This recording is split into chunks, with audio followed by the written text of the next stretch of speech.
नमस्कार, नमस्ते, सलाम, हेलो दोस्तों। मेरा नाम महेश है और मैं आपका स्वागत करता हूँ हमारे अपने चैनल लाइव ट्रेडिंग एम्प्रर में। क्योंकि ट्रेडिंग में टाइम नहीं, एम्प्रर जोन की टाइमिंग जरूरी है।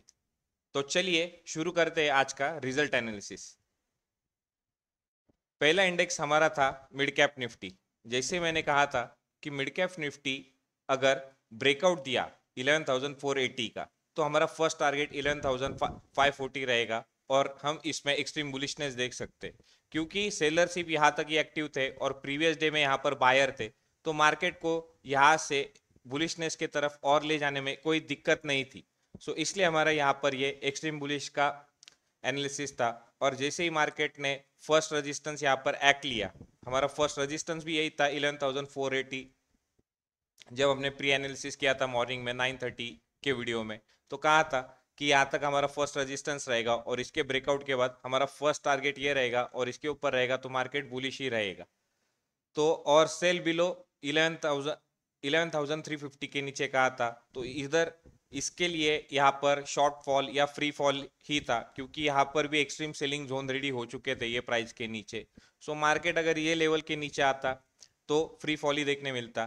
पर मार्केट दिन भर से बाइंग मोमेंटम रहा, इसका बाइंग जोन में रहा, बाइंग साइड की तरफ रहा और इसके ऊपर एक्सट्रीम बुलिशनेस मार्केट ने दिखाई हमें और फर्स्ट टारगेट के साथ बुलिश जोन में ही क्लोजिंग दिया मार्केट। सो देखते हैं सेकंड निफ्टी। निफ्टी ने भी हमारा फर्स्ट टारगेट फर्स्ट रेजिस्टेंस दे दिया था। यहाँ पर हमारा फर्स्ट टारगेट था कि अगर निफ्टी 23,230 के ऊपर क्लोजिंग दे दे तो हमारा फर्स्ट टारगेट ये रहेगा। और सेल बिलो 23,140 के नीचे कहा था, क्योंकि यहाँ इसके नीचे भी फ्री सेल और फ्री फॉल ही था मार्केट के लिए। सो यहाँ पर ट्रेंडिंग मार्केट ज़्यादा होता था अगर नीचे गिरता था, पर मार्केट साइडवेज टू बुलिश रहा। और जैसे मैंने कहा था कि मार्केट अगर ये डबल लाइंस के ऊपर रहा या ये जोन में रहा तो साइडवेज टू बुलिश रहेगा और इसका ब्रेकआउट देने के बाद हमें फर्स्ट टारगेट 23,336 और सेकंड 23,389 एक्सपेक्ट किया था। पर मार्केट ने क्लोजिंग के वक्त सिर्फ ये टारगेट अचीव होते हुए दिखा हमें। सो मार्केट दिन भर आज साइडवेज में ही था एज एक्सपेक्टेड, क्योंकि यहाँ पर प्रीवियस सेलर जोन है और यहाँ पर बायर जोन है। तो जब भी अपोजिट जोन्स होते हैं तो मार्केट नेक्स्ट डे ज्यादा से ज्यादा साइडवेज या वॉलेटाइल होने की ही साइडवेज या वॉलेटाइल होने में उसकी ही कोशिश में रहता है। सो नेक्स्ट रेट था हमारा फिन निफ्टी। फिन निफ्टी हमने स्टार्टिंग में ही कहा था कि एक्सट्रीम बुलिशनेस दिखाई है, लेकिन प्रीवियस हमारा स्ट्रॉन्ग सेलर जोन है, तो हमने एक्सपेक्ट किया था कि इसमें ये मैक्सिमम साइडवेज ही रहेगा, क्योंकि यहाँ पर से स्ट्रॉन्ग सेलिंग जोन एक्टिव होते वक्त दिख रहा है हमें ये लेवल से। तो ये लेवल या इसके नीचे पूरा स्ट्रॉन्ग सेलिंग जोन है ये लेवल के नीचे, और ये स्ट्रॉन्ग बायर जोन था। सो इसलिए मार्केट दिन भर आज साइडवेज में ही रह गया और एंड मोमेंट पे हमारा ये फर्स्ट टारगेट अचीव कर गया मार्केट। जैसे कि हमने कहा था कि अगर इसका ब्रेकआउट दे दिया मार्केट ने तो हमें 24,750 का टारगेट मिल सकता है। तो इसी के साथ हम देखते हैं अगला बैंक निफ्टी। बैंक निफ्टी 51,120 के ऊपर हमने बुलिश कहा था और हमारा टारगेट था 51,300। इसमें भी हमने कुछ ज़्यादा एक्सपेक्टेशन नहीं की थी, क्योंकि यहाँ पर सेलर जोन था और ये volatile to sideways to bullish. जब तक मार्केट 51,120 के ऊपर रहेगा तब तक हमने बुलिशनेस एक्सपेक्ट की थी, वो भी साइडवेज या वॉलेटिलिटी में। और सेल बिलो 51,000 कहा था कि जब भी मार्केट 51,000 के नीचे आए, तो मतलब ये लेवल के प्रीवियस यस्टरडे जहां से शार्प सेलिंग जोन एक्टिव हो रहा था या हुआ था, सो 51,000 के नीचे हमारा शॉर्ट ट्रेड था। और शॉर्ट ट्रेड हमारा फर्स्ट टारगेट 50,800 था और 50,800 के नीचे शार्प फॉल ही था। सो मार्केट हमें दिन भर आज बुलिश साइड की तरफ ही दिखाई दिया और बुलिश साइड में ही क्लोजिंग दी। सेंसेक्स सेंसेक्स भी एज एक्सपेक्टेड साइडवेज में ही रहा। हमने कहा था कि अगर मार्केट ने ये लाइन ब्रेकआउट दे दी तो हमारा टारगेट 76,280 के ऊपर एक ट्रेड था और हमारा फर्स्ट टारगेट सेंसेक्स का 76,530 था। और मार्केट इसके ऊपर अगर क्लोजिंग या ट्रेड करता तो हमारा फर्स्ट टारगेट 76,750 था। पर सेंसेक्स कुछ ज़्यादा ही साइडवेज टू रहा और एट द 3 PM इसने ब्रेकआउट भी दिया तो भी ये टारगेट अचीव नहीं हुआ हमारा। बट मार्केट हमने एक्सपेक्ट किया था कि वोलेटाइल या साइडवेज टू बुलिश ही रहेगा जब तक मार्केट 76,280 के ऊपर है। तो ये सिर्फ एनालिसिस नहीं था, एम्परर के बायर सेलर जोन की खासियत है। तो इसलिए रिस्क कम करो और एम्परर जोन के साथ ट्रेड करो। अब देखते हैं स्टॉक्स के रिजल्ट, पर उससे पहले लाइव ट्रेडिंग एम्परर चैनल को सब्सक्राइब अभी कीजिए और लाइव ट्रेडिंग एक्सपीरियंस के लिए हमारे साथ लाइव सेशंस में जुड़िए। तो हमारा फर्स्ट स्टॉक था लगभग भेल।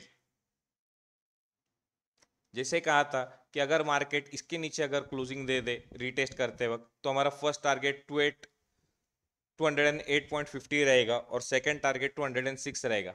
तो यहाँ पर हमें फर्स्ट टारगेट तो अचीव हो गया और फर्स्ट टारगेट अचीव होने के बाद मार्केट ने यहाँ से रिवर्सल ले लिया और ये वापस ट्रेडिंग जोन में चला गया।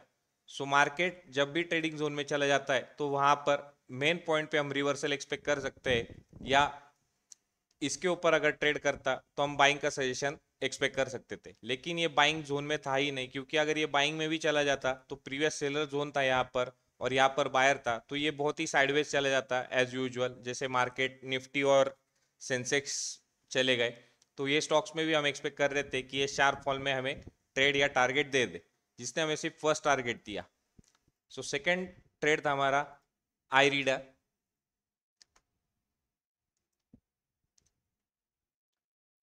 इसका भी हमने शॉर्ट का ही सजेशन दिया था कि इसके नीचे शॉर्ट करो रीटेस्ट के बाद, बट मार्केट ने रीटेस्ट करने के बाद ये साइडवेज गया और फिर से ये नॉन ट्रेडिंग जोन में चला गया।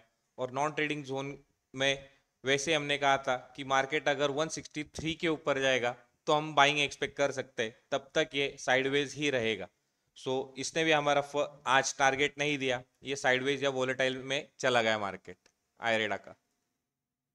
एयू बैंक, एयू बैंक ने हमें दोनों ट्रेड या दोनों टारगेट दे दिए। हमने कहा था कि इसके नीचे जो भी कैंडल क्लोजिंग दे देगी हम तुरंत ट्रेड ले सकते हैं, और हमारा फर्स्ट टारगेट 522 था और वापिस ये ट्रेड होने के बाद मार्केट ने रिवर्सल दिखाया और हमने बाइंग कहा था कि 534 या 536 के ऊपर जैसे ही मार्केट कोई भी कैंडल क्लोज दे देगा तो हमारा फर्स्ट टारगेट 539.65 था। तो यहाँ पे सेलिंग का भी टारगेट अचीव हुआ हमारा ये लेवल पे, और बाइंग का भी टारगेट हमारा अचीव हुआ 539 पर, जहां हमने 536 पर बाइंग सजेस्ट की थी। ये लेवल पे बाइंग सजेस्ट किया था। सो ये लेवल जैसे ही ब्रेकआउट हो गया तो हमारा ये भी टारगेट अचीव हो गया। नेक्स्ट स्टॉक है हमारा हिंडाल्को। हिंडाल्को में कहा था कि फर्स्ट 3 मिनट के ब्रेकआउट के बाद ही शार्प सेलिंग आएगी और फर्स्ट टारगेट हमारा 653 रहेगा।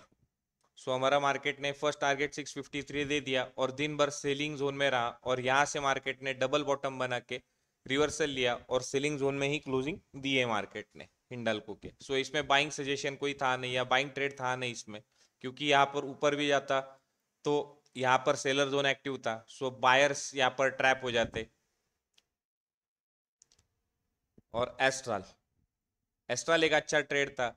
जैसे हमने कहा था कि अगर इसके नीचे क्लोजिंग दे दी मार्केट ने 1300 के नीचे, 1300 के नीचे, तो हमारा फर्स्ट टारगेट 1293 रहेगा। मगर मार्केट ने यही लेवल पे से सपोर्ट पे से रिवर्सल लिया और इसके ऊपर हमने ट्रेड सजेस्ट किया था कि 1318 के ऊपर मार्केट बुलिश रहेगा इसका, क्योंकि यहाँ पर फ्री ओपन जोन है प्रीवियस डे में यहाँ पर और यहाँ पर। सो मार्केट को यहाँ पर बुलिशनेस कंटिन्यू करने में कोई दिक्कत नहीं आएगी। सो उसी तरह आज मार्केट ने इसका बुलिशनेस कंटिन्यू किया और एक अच्छा ट्रेडिंग सेशन दिया।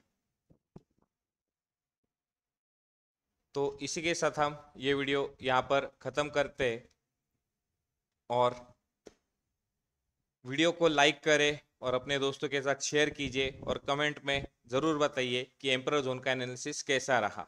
मिलते हैं फिर से, तब तक के लिए खुश रहिए, मस्त रहिए, देखते रहिए और सीखते रहिए।